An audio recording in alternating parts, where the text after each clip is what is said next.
PlayStation's E3 conferences have been up and down for the past few years, but this year's E3 has the potential to be the best in a very long time. Now, this is my prediction list for PlayStation's 2015 E3 conference. Let's start with games, and of course we're going to see some very big AAA exclusives make their way back to the show floor. The blockbuster Uncharted title is gonna get some new gameplay, as well as Mad Max, which Mad Max, now that hasn't been teased for 2 years. It was last shown at Sony's E3 2013 presentation, and so it'll be very exciting to see Mad Max back on the stage and let the developer show off what they've been working on for so long. Now, when it comes down to debuts and announcements, we're going to get Gran Turismo 7 and Ratchet & Clank. We're talking release dates, gameplay. Now, gameplay, I'm guessing more on Gran Turismo. Ratchet & Clank, more of a trailer. We won't see gameplay until PlayStation Experience. Well, it depends on when the release date is, but I'm guessing that we won't see any gameplay until later on this year. Now, Arkham Knight is going to get some information as well. I know that that's third party now, but it'll be releasing a few weeks later. Many people connect Sony with the Batman series, so Sony's going to talk about Arkham Knight, going to get some sales out, and that special edition PS4. I'll talk about more hardware later on. When it comes down to third party and indie games, we're going to see more of No Man's Sky. No Man's Sky, of course, is that giant indie game that just allows you to travel around many different parts of many different galaxies and just look through planets and fly around. It's a very, very exciting game that people have been hyped for since its introduction at PlayStation launch in 2013.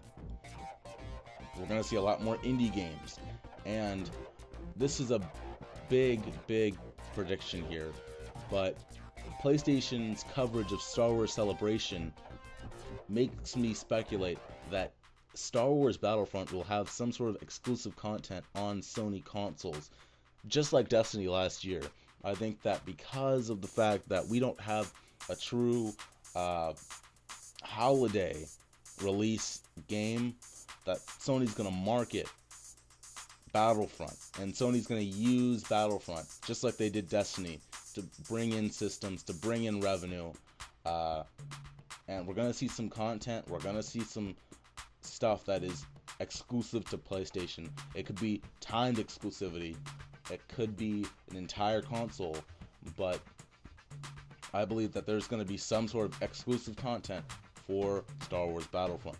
I'm also expecting Final Fantasy 15 to be an expected show at E3 as well. When it comes down to software, there's no escaping PlayStation Vue. Sony's going to announce PlayStation Vue, and that is the new video streaming service that they introduced a few months ago. Now, I'm cool with that as long as they, don't spend too much time on it. 10 minutes is definitely too long. 3 minutes, fine. 2 minutes, better. I'm also expecting Sony to roll out a bevy of new games for PlayStation Now, or at least announce them at E3. PlayStation Now, of course, is the game streaming service where you can get PS3 games and other games on your PS4. You can also do that on PS3 and get titles that are on your PS3 on PS3, but why don't you just buy them? Now, this one is unique. I think that Sony Pictures, of course, is going to come back out here, but Sony Pictures, this is one of Sony's best years to bring Sony Pictures out to E3, and here's why. Here are 3 key reasons. Ratchet & Clank the movie. Now, if they bring out a new trailer and they announce the release date, that'll get us hyped. That's one reason why they should. The second reason is Pixels.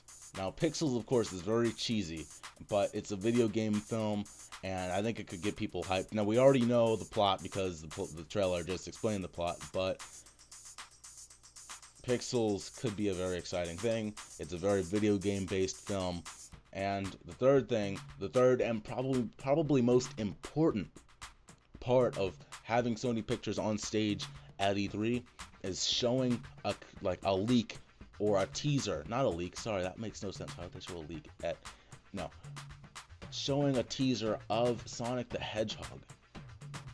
You know, Sony Pictures has confirmed that they are working on a Sonic the Hedgehog film for years now, and so announcing it here would be very, very exciting. It would get people excited for Sony. You know, it would bring Sony's it would probably help Sony's stock out, honestly.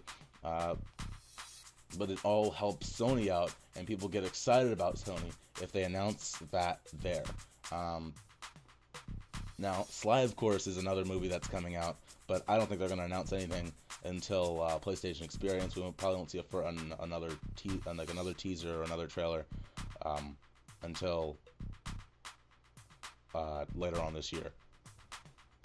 So Sony Pictures, you could work this out as long as you're doing it right, as long as you're announcing the right things. When it comes down to hardware, let's talk first about PS4. Now, like I was talking about earlier, Batman Arkham Knight has a PS4 Special Edition system, and of course they have those two bundles, a regular black system and that cool Special Edition system. Sony's going to talk about that so that there can be more consoles sold, of course, unsurprisingly. It would just be smart, it would make sense if they announced that. Now, this goes back to the Star Wars stuff. I believe that we're going to see the first of the Star Wars Battlefront Special Edition PS4 systems, which will release alongside the game later on this year. I think Star Wars Battlefront will be a key pillar in PlayStation later on this year, and I think that we will see a Special Edition system of it at E3. Now, when it comes down to Vita, Sony trademarked a new Vita redesign earlier this week, but I'm doubting any sort of announcement of a new system or anything about Vita until PlayStation Experience or Tokyo Game Show. I don't think there's too much to talk about with Vita right now, so that's what I think about Vita. Now, when it comes down to PlayStation Morpheus, that is going to be one of the key pillars of this conference as well. And of course, the VR machine has gotten stronger for the past few years. I'm expecting a demo here. I'm expecting some sort of some Morpheus demo here, or some first looks, or something about Morpheus. A lot more information about it. Pricing might not be announced until later on this year, or even next year, but we'll be getting a lot more about Morpheus at E3. Now, PS3, you're not going to find anything. PlayStation 3 is done at E3. I'm expecting that if you're looking for anything about PS3, it's going to be all in PlayStation Now and about the PS3 titles on PS Now. That's what I think about the 7th generation system being talked about at E3. Now, that is my prediction list for Sony's E3. That is a huge list, right? I know. Tell me your list down below in the comments, and if you're looking for more predictions, check out my link in the description below. It shows you every single piece of my PlayStation E3 2015 prediction, as well as some other places you can go to check out some more articles that I wrote about predictions. I'm Brian Swan. This is Athemocracy, my channel. Thanks for listening. Stay tuned for more videos.